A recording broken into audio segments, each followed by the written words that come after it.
Welcome to my class. नमस्ते student. बच्चों, आज हम कक्षा 7वीं की पूरक पाठ्य पुस्तक बाल महाभारत कथा का अध्ययन करने जा रहे हैं, जिसमें हम चैप्टर नंबर पढ़ेंगे 31, जिसका शीर्षक है भीष्म शरशय्या पर।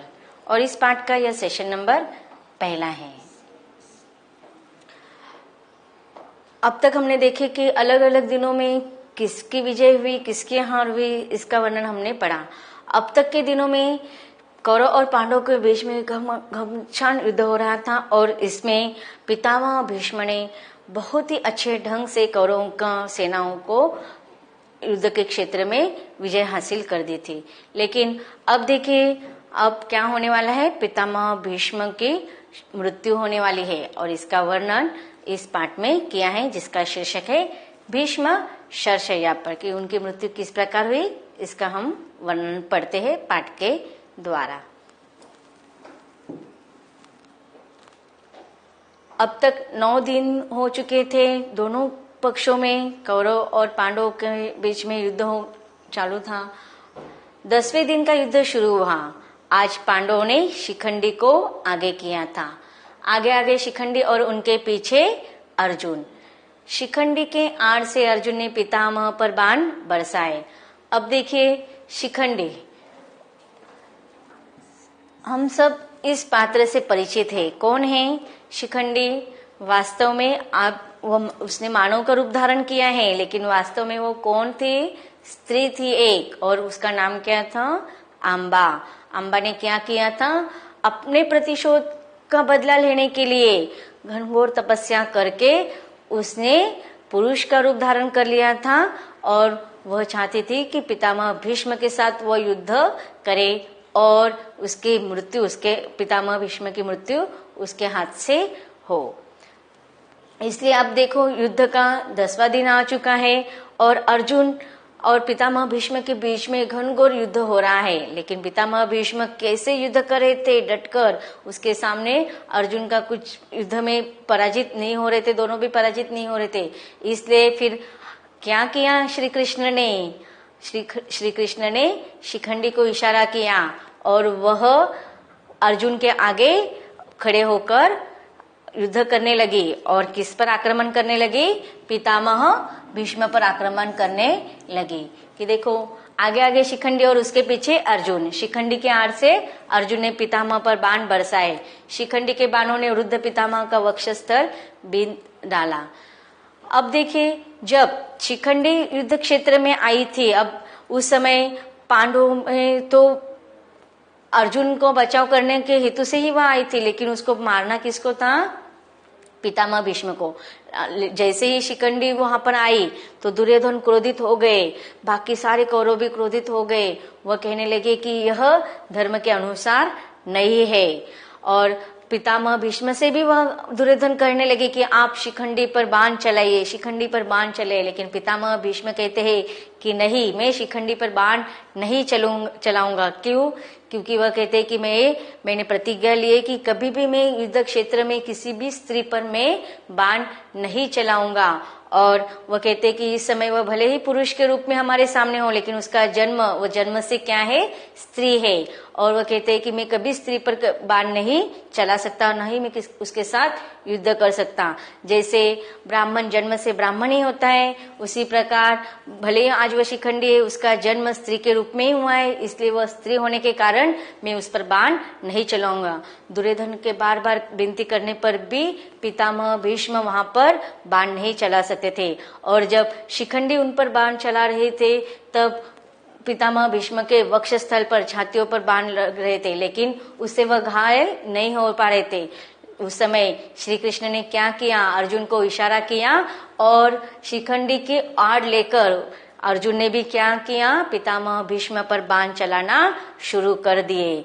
और जब शिखंडी के बाणों से वृद्ध पितामह का वक्षस्थल बींध डाला, भीष्म ने अपने चेहरे पर जरा भी शिकन न आने दी और शिखंडी के बाणों का प्रत्युत्तर भी नहीं किया। अब देखिए, शिखंडों के बाणों का ज्यादा असर पितामह भीष्म पर नहीं हो रहे थे, इसलिए उन्होंने किसी प्रकार की अपने चेहरे पर शिकन न आने दी। और उसके बाणों का प्रत्युत्तर क्यों नहीं किया? क्योंकि वह एक स्त्री थी, इसलिए उन्होंने उस पर बाण नहीं चलाए। अर्जुन ने जब यह देखा कि पितामह प्रतिरोध नहीं कर रहे तो जरा जी कड़ा करके उसने भीष्म के मर्म स्थानों को लक्ष्य करके तीखे बाणों से बींधना शुरू कर दिया। अब देखिए अर्जुन ने क्या किया, अपना थोड़ा मन कठोर कर लिया, क्योंकि उनके सामने उनके प्रिय पितामह थे, पितामह भीष्म थे। वो उनको मारना नहीं चाहते थे, लेकिन आज युद्ध के क्षेत्र में उनको मारना अनिवार्य था। अगर अर्जुन उस समय पितामह भीष्म पर बाण नहीं चलाते तो पितामह भीष्म को अर्जुन का वध करना पड़ता। इसलिए उसने थोड़ा अपना मन कठोर कर लिया और भीष्म पर बाण चलाने शुरू कर दिया। भीष्म का सारा शरीर बिंध गया, इस पर इतने पर भी उनका मुख मलिन न हुआ। भीष्म ने अर्जुन पर शक्ति अस्त्र चलाया। अर्जुन ने उसे 3 बाणों से काट गिराया। अब भीष्म को यह निश्चय हो गया था कि आज का युद्ध उनका आखिरी युद्ध होगा। इस प्रकार अर्जुन ने बहुत सारे अस्त्र चलाकर भीष्म को घायल कर दिए। चारों शरीर के प्रत्येक अंग प्रत्यंग पर उन्होंने बाणों से लद डाला। और इस प्रकार पितामह भीष्म को आज उनको पता चल चुका था कि यह युद्ध क्षेत्र में उनके अंतिम दिन होगा। इस कारण वह हाथ में ढाल तलवार लेकर रथ से उतरने लगे। अर्जुन का बाण बरसाना जारी था। उसके बाणों ने पितामह के शरीर में उंगली न रखने की भी जगह न छोड़ी थी।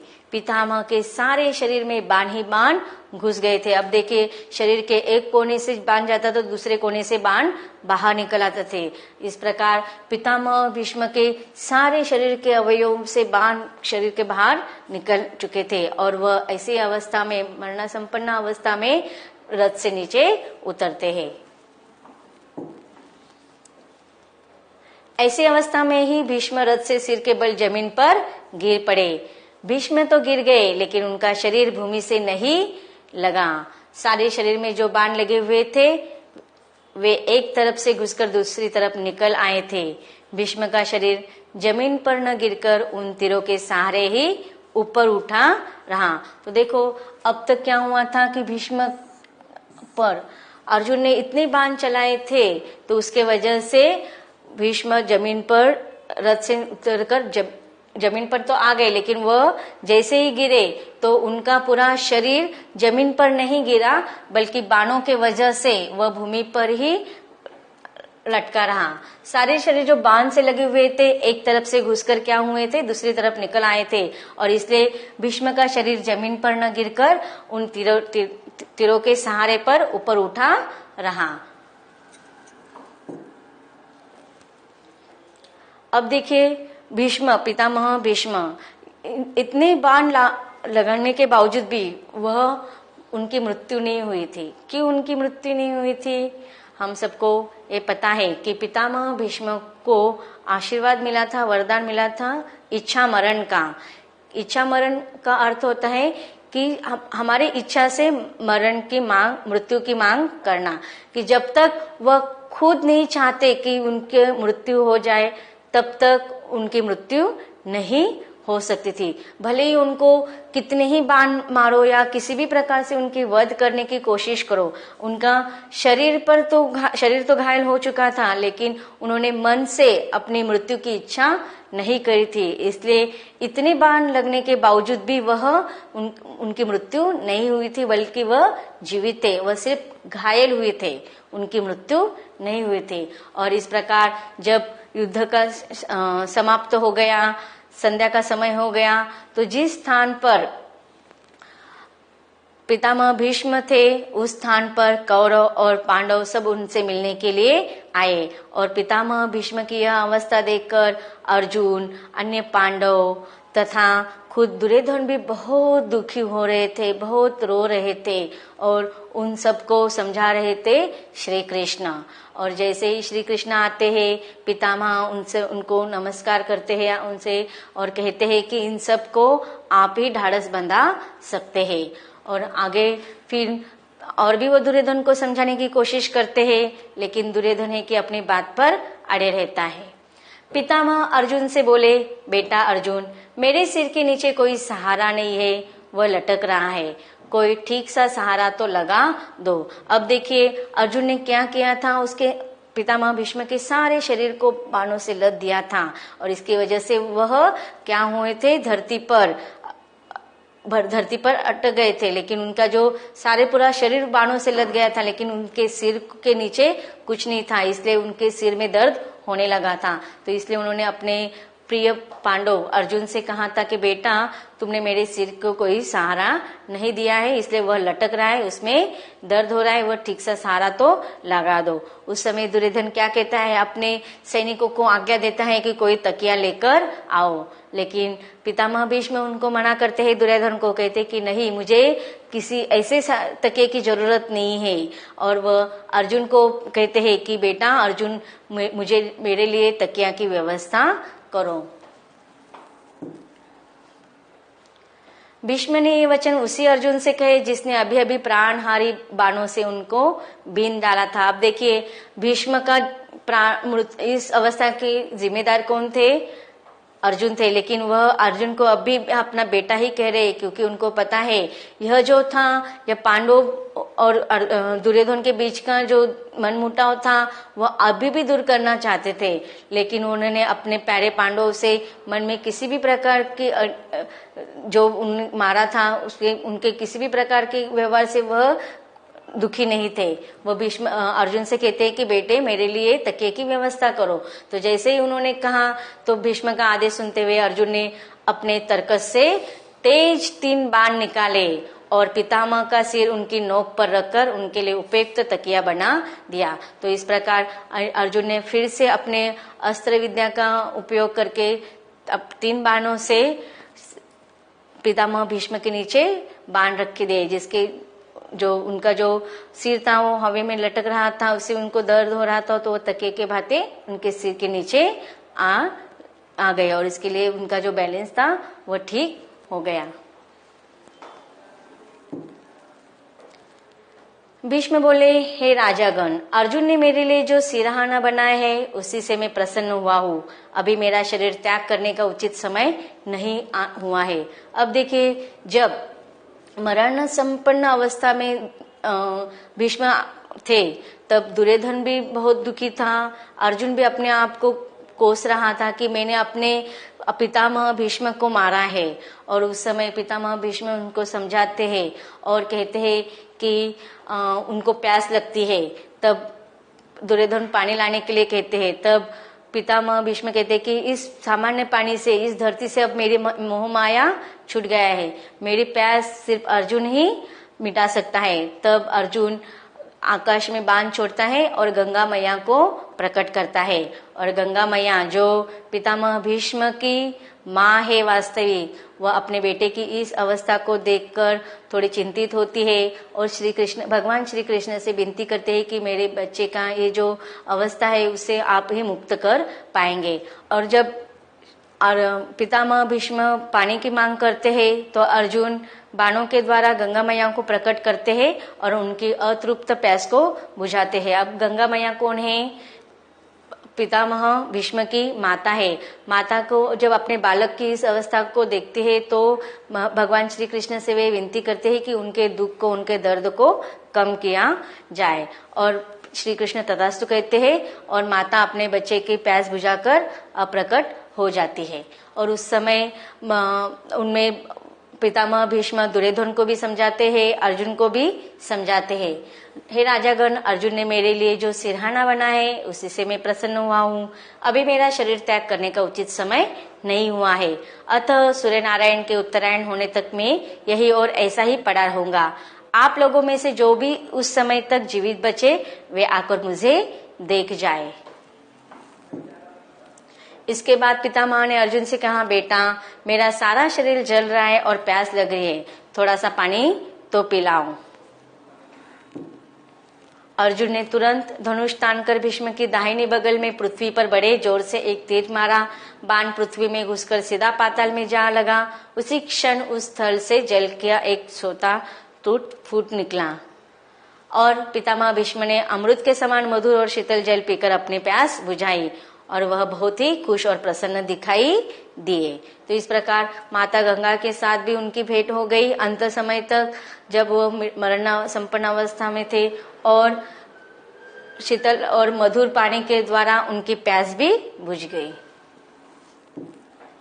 जब कर्ण को यह पता चला कि पितामह भीष्म घायल होकर रण क्षेत्र में पड़े हैं, तो उनके पास गया। प्रणाम करके जब कर्ण उठा तो पितामह को उसके मुख पर एक भय की छाया सी दिखाई दी। यह देखकर भीष्म का दिल भर आया। शरीर पर लगे हुए बाणों से होने वाले कष्ट को दबाकर बोले, बेटा तुम राधा के पुत्र नहीं, कुंती के पुत्र हो, सूर्य पुत्र। मैंने तुमसे कभी द्वेष नहीं किया। अब देखिए, जब कर्ण जो अब तक उनका बहुत क्रोध करता था, वह भी उनको मिलने के लिए आते हैं, और जब पितामह भीष्म उनको समझाते हैं, उनकी वास्तविकता बताना चाहते हैं। वास्तव में कर्ण को अपने जन्म के बारे में सब सच्चाई पहले से ही पता था। अकारण ही तुमने पांडवों से वैर रखा, इसी कारण तुम्हारे प्रति मेरा मन मलिन हुआ। तुम्हारी दान वीरता और शूरता से मैं भली भांति परिचित हूँ।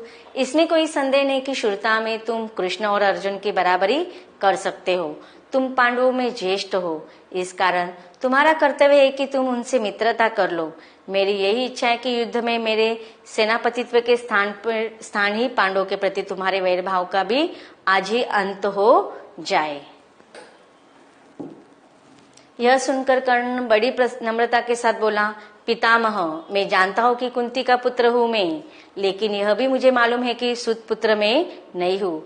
लेकिन यह बात मुझसे नहीं हो सकती कि अब मैं दुर्योधन का साथ छोड़ दूं और उनके शत्रुओं से जा मिलूं। मेरा कर्तव्य है कि मैं दुर्योधन के ही पक्ष में रहकर युद्ध करूं। आप कृपया मुझे इस बात की अनुमति दे कि मैं दुर्योधन की तरफ से लड़ूं। मैंने जो कुछ किया कहा उसमें जितने दोष है उसके लिए मुझे क्षमा कर दे। अंत में कर्ण पितामह भीष्म से अपने व्यवहार के लिए क्षमा मांगते हैं।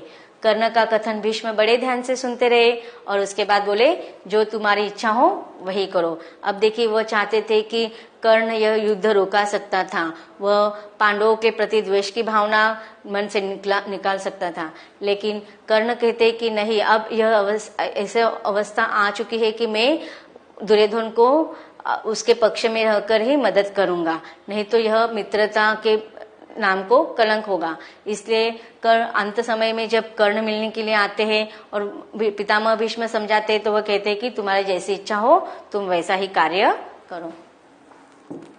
देखते हैं कठिन शब्दों का आड़, ओट, वक्षस्थल, छाती, बिंदना, छेदना, मलिन, उदास, अवस्था, स्थिति, प्राणहारी, प्राण लेने वाला, सिरहाना, तकिया, कथन, वचन, आशीष, आशीर्वाद।